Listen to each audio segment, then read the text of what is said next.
This is the last phase we're really going to do before it goes to master. I've edited, taken off anything that needed to get kind of cleaned up.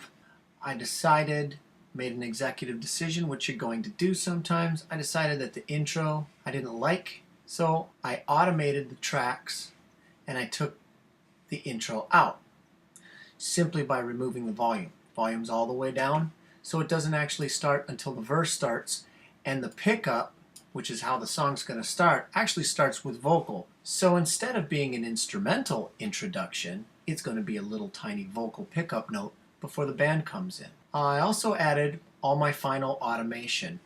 For example, there were a couple of spots where I wanted to mess around with the reverb in certain parts of my vocal performance. You can make a whole nother track of the area you want to affect, and you can affect that simply by just putting that part of the track into a new track and then setting up the reverb the way you want it. Or what you can do is this neat little trick.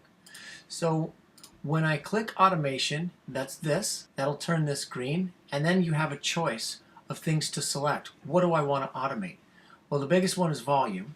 So when I set my volume, here it is. This vocal is going to sit at -8 dB when I figured out my final mix. That's where I wanted it.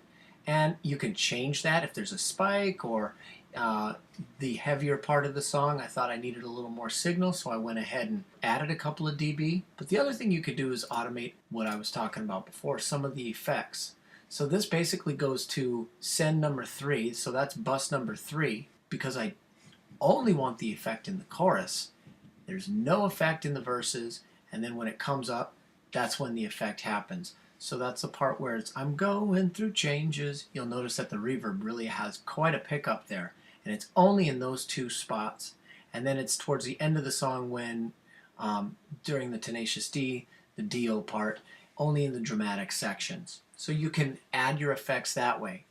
I used to just cut this and make it a separate track, but I found that that was a little more putsy. It's really nice to be able to do all of that on one track, and that's what this automation is really, really good for. I set all my levels, set all my trim. I trimmed everything where I wanted it. I know exactly when everything's going to start with my automation. At the end, same exact thing. I set the end of the song right here. My stereo out is even set to automate. Once I've gone through and once I have become satisfied with absolutely everything here, then what I'm going to do is I'm going to bounce this and I'm going to master it. We'll cover bouncing and then mastering that bounce in Logic Pro in the next video.